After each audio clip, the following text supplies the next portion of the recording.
Bonsoir à toutes et à tous. Soyez les bienvenus ici dans l'auditorium du Musée des Confluences à Lyon pour cette rencontre qui s'annonce passionnante. Bonjour également à vous toutes et tous qui nous suivez en ligne sur la page Facebook ou la page YouTube du Musée des Confluences. Avant de vous présenter le thème et nos invités, j'aimerais vous dire dès maintenant que vous aurez l'occasion de nous poser des questions. Donc n'hésitez pas, sentez-vous libre de lever la main tout à l'heure en fin de discussion pour vous adresser à nos invités. Et puis vous qui êtes sur Internet, là aussi, vous pouvez en commentant la vidéo voir votre question transmise pour que je puisse la poser en votre nom à nos invités. Vous le savez, il y a quelques jours s'est achevée à Glasgow la COP26, la conférence des parties. Les médias ont largement traité cet événement et on a pu lire parfois le terme d'échec, de frustration, suite au texte qui a été adopté par les États à cette occasion.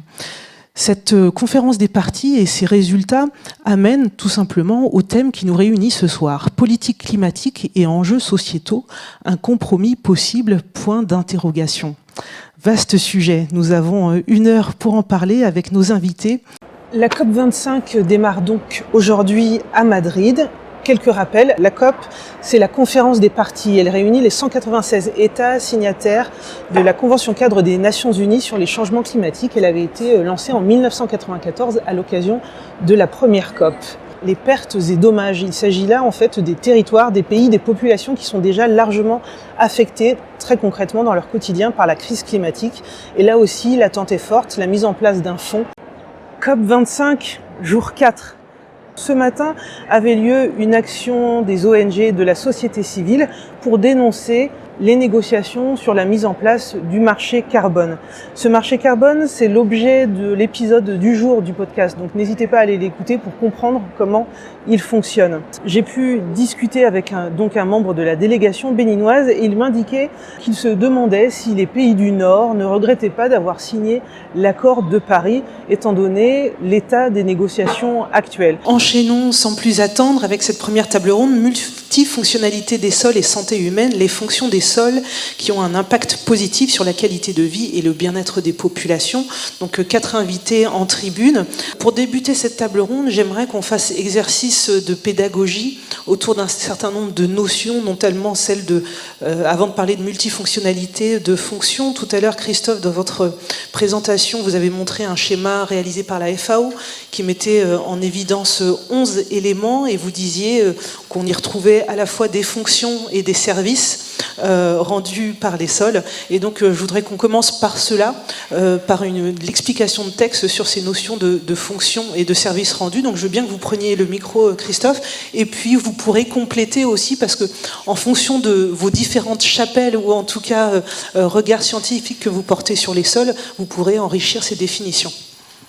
Merci pour cette question qui n'est pas facile. Alors, de prime abord, ça paraît évident.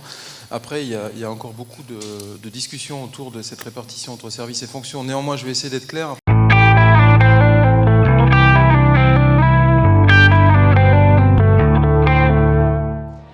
Bienvenue sur Hub Santé TV. Aujourd'hui, ce monde, cet écosystème de la santé vit une véritable transformation, des restructurations à l'échelle des territoires, des contraintes budgétaires importantes. J'aimerais savoir, Amélie, comment la FHM justement aborde cette question d'attractivité et de qualité de vie au travail. Alors c'est des sujets, comme vous l'avez évoqué, qui sont assez connexes. Dans ce rapport, d'ailleurs, on trouve une liste de 20 préconisations que vous portez d'ailleurs au niveau du gouvernement. On le sait, aujourd'hui, il y a un projet de loi sur l'organisation et la transformation du système de santé. Je le disais, Héloïse, vous êtes chercheuse en psychologie. C'est important de pouvoir croiser ces deux regards. Et vous, dans ce rapport, vous avez été en charge de toute cette revue de littérature. En 2 mots, c'est quoi une revue de littérature ? Alors, une revue de littérature dans le monde de la recherche, c'est une compilation narrative ou statistique d'un certain nombre de résultats de recherche. Il y a l'histoire de ce mot et puis il y a aussi la géographie de ce mot. Frédéric Ducarme, vous avez regardé, vous avez commencé à l'évoquer, mais partout dans le monde, comment on parle de la nature, ce que l'on met d'ailleurs surtout derrière ce mot. Est-ce que partout dans le monde, à travers l'histoire et le temps, on met la même chose ou c'est une notion qui est forcément située dans l'espace et dans le temps ? Alors, c'est une question qui a été posée en 2005 de manière très célèbre par Philippe Descola, qui s'est aperçu que les peuples sur lesquels il travaillait en Amérique du Sud n'avaient pas de mots pour dire nature et donc ne connaissaient pas cette différence entre la nature et ce qui n'est pas la nature, qui peut être la culture, ou on peut faire d'autres découpages. Alors c'est sans doute la nature avec un grand N qui n'existe pas, mais voilà, on sent toute cette multiplicité qui existe. Et Virginie Maryse, dans votre livre, vous parlez de réensauvagement, justement. C'est quoi les sources du réensauvagement du monde ? Voilà, non, c'est un sujet, en fait, c'est un terme déjà qui désigne une grande diversité de choses. Parfois, on peut penser au réensauvagement, Baptiste l'évoque, dans Raviver les braises du vivant, simplement comme un laisser-faire, de laisser reprendre des dynamiques naturelles. Bonjour à toutes et à tous, soyez les bienvenus pour cette 5e rencontre des agences d'urbanisme de la Vallée de la Seine, Seine Vision 2040, avec un thème, ce qui nous lie. Une autre question peut-être pour Gaëlle, comment sont pris en compte les enjeux liés à l'hydraulique et au débordement du fleuve dans ce parc d'activités du futur, très rapidement? Question complexe mais réponse rapide. Alors, il y a un plan de prévention des risques d'inondation qui est en cours et qui est porté par l'État. Les chemins de la Seine à vélo, c'est le thème de notre table ronde qui vient. Merci à vous 4 pour vos éclairages et on se retrouve juste après ça pour la suite.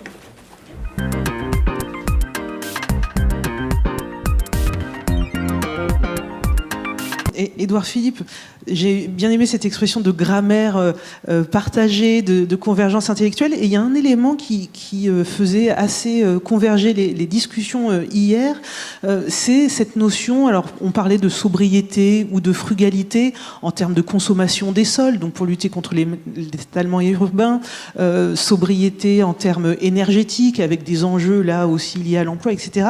J'aimerais, en fait, c'est une question que j'aimerais partager avec vous, parce que hier on a parlé de ces termes-là en termes d'aménagement ou de ménagement du territoire, c'est aussi ce que les chercheurs nous disaient. Comment vous, sur cet enjeu axe Seine, cet enjeu économique ou qui reste très lié aux indicateurs de croissance, comment on peut s'approprier ce terme ou pas du tout?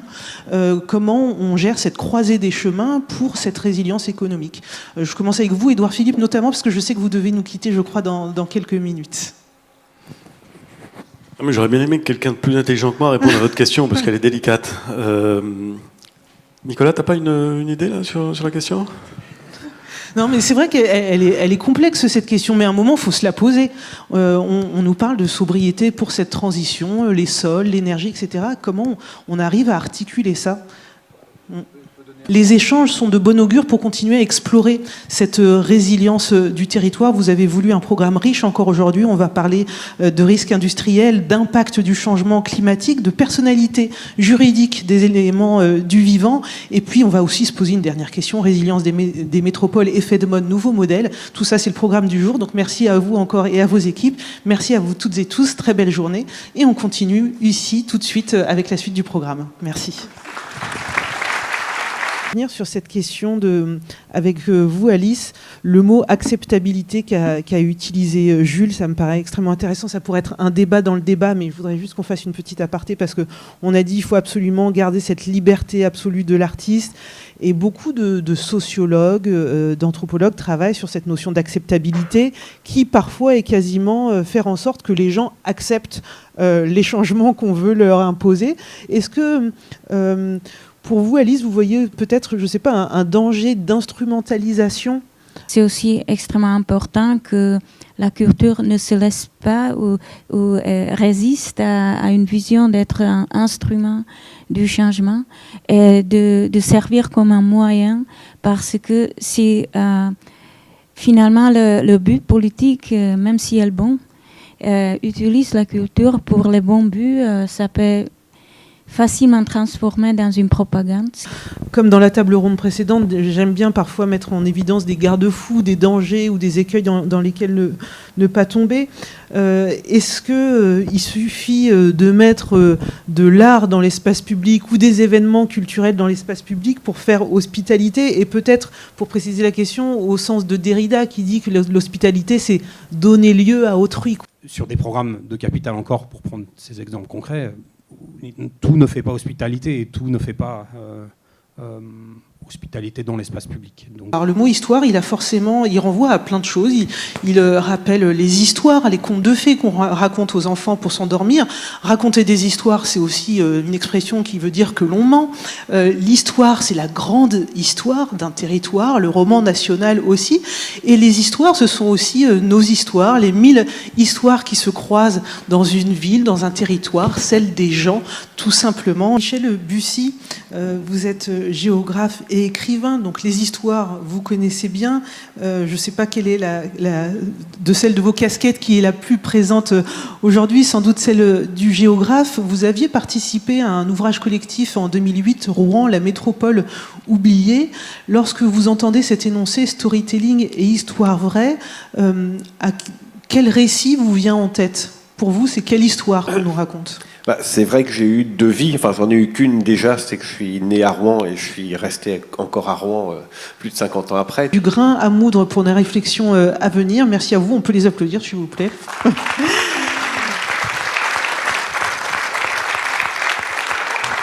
Et puis on poursuit nos échanges dans 10 minutes à 17h30 précis, ici même. Penser la métropole post-carbone et l'affaire. Ce sera une discussion avec Alain Bourdin, que vous avez eu le plaisir d'entendre, Hélène Pesquine et Marie Attino. Rendez-vous dans 10 minutes. Merci.